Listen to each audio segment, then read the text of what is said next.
Let's turn our attention now to a remarkable document, a document that problematizes Western simplifications of what was happening in 1978-1979 in Iran. We're going to look at the Constitution. In many ways, this is a progressive document. Articles 19, 20, and 29 address the rights of the people. Article 19, all people of Iran enjoy equal rights. Color, race, language, and the like do not bestow any privilege. Progressive. Article 20, all citizens of the country, both men and women, equally enjoy the protection of the law. Progressive. Article 29, to benefit from Social Security with respect to retirement, unemployment, old age, etc.,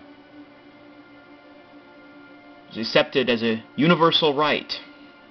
Social Security as a universal right, something we question in this country today. The government must provide the foregoing services and financial support for every individual citizen. Progressive.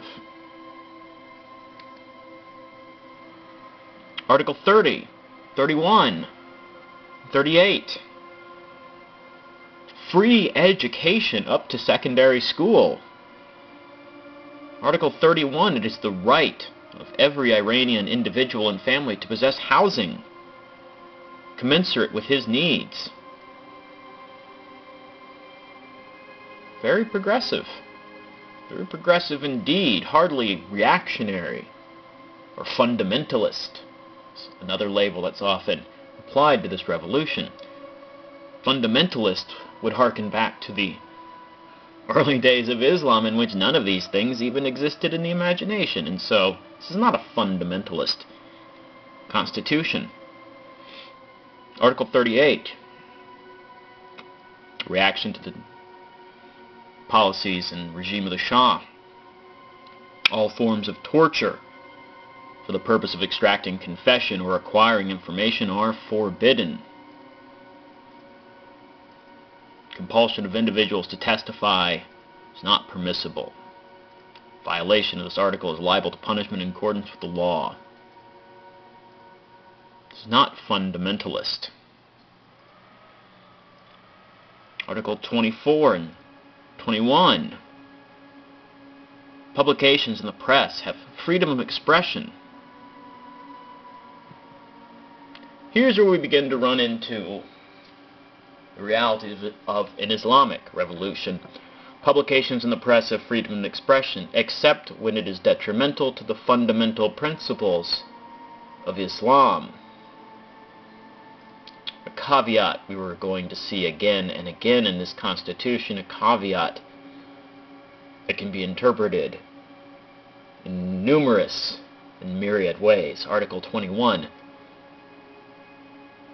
Though earlier we saw that equal rights guaranteed both men and women, here we have in Article 21, the government must ensure the rights of women in conformity with Islamic criteria.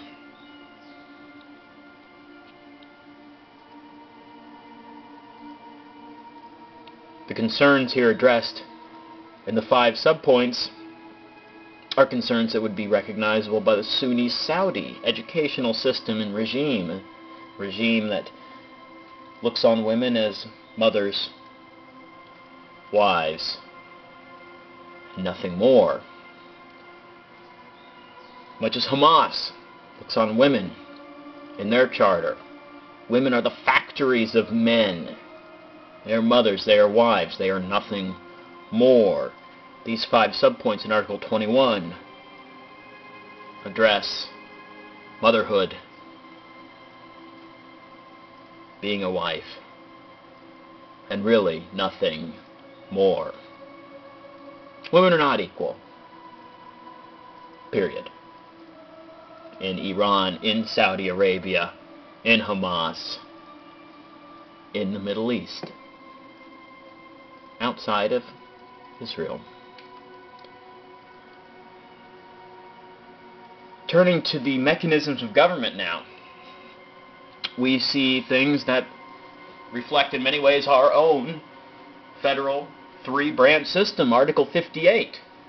There will be a legislature, the Islamic Consultative Assembly, consisting of elected representatives.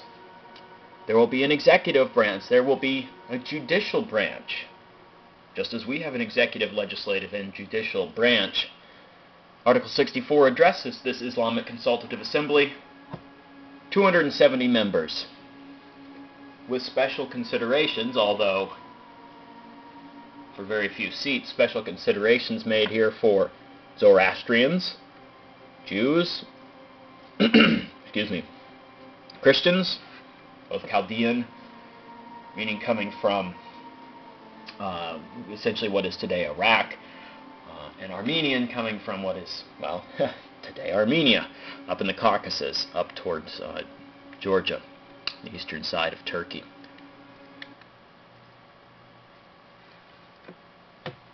Finally, Article 110. Article 110 is where the rubber meets the road in this document. Article 110 outlines the leadership, the Velayat-e Faqih, the person who is actually in charge of this country. The first Velayat-e Faqih is the Ayatollah Ruhollah Khomeini. Confusingly, the second Velayat-e Faqih is named Khamenei. You essentially take out the O and you put an A in there, and you've got his successor. This is the person truly in charge of the country. It's not the president. It's not the Islamic Consultative Assembly. It is the Velayat-e Faqih. Let's look at the powers. Supreme command of the armed forces. Declarations of war and peace and mobilization of the armed forces. President, in this case Ahmadinejad, is not in charge of the military. It's the Velayat-e Faqih. The Velayat-e Faqih is in charge of the Guardian Council. The Guardian Council, it's the group of Islamic elders who choose the Velayat-e Faqih, much as the College of Cardinals chooses the Pope. The Velayat-e Faqih is the supreme judicial authority of the country, the head of radio and television, the chief commander of the Revolutionary Guards, a group we'll talk about in the next lecture, supreme commander of the armed forces. The Velayat-e Faqih decides on the suitability of candidates for the presidency of the Republic. Elections must be confirmed by the Velayat-e Faqih. The Velayat-e Faqih can dismiss the President of the Republic. In subpoint 10. The Velayat-e Faqih. Right now, Ayatollah Khamenei is in charge of the country. Ahmadinejad rules at his pleasure. This is something that's often misunderstood in the Western media. Ahmadinejad is important, to be sure, but he is not the end-all, be-all, as our American president is. In point of fact, he's much more like almost like a chief of staff to our American president. Chief of staff is very powerful, but ultimately it's the president who makes the decisions. The Velayat-e Faqih.